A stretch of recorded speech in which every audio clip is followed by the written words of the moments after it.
Siamo con il dottor Gino Cacciatore, organizzatore delle giornate agrigentine di medicina interna e lungodegenza post-acuzie.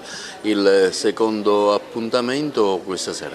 Siamo alla penultima giornata, oggi si parla di malattie cardiometaboliche, in particolare si parla delle terapie e delle patologie cardiovascolari.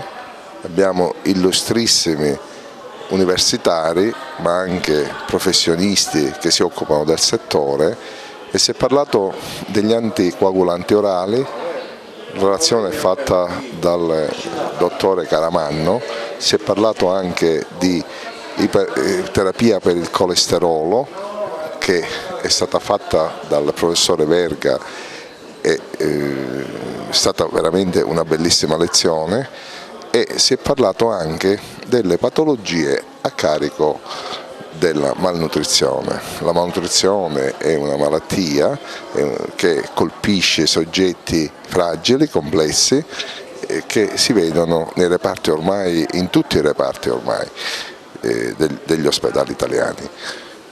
Domani si parlerà di malattie respiratorie, soprattutto terapia dell'asma, della BPCO, e la terapia del paziente fragile e dell'anemia. Sarà l'ultima giornata, la giornata conclusiva di una manifestazione che abbiamo con grande sacrificio portata alla quinta edizione, e mi viene chiesto insistentemente un po' da tutti i colleghi di cominciare già a pensare il prossimo anno per la sesta edizione di questo convegno, perché in una provincia come la nostra serve a dare un po' di motivazioni, di innovazioni anche, sia di tipo diagnostico ma anche di tipo terapeutico.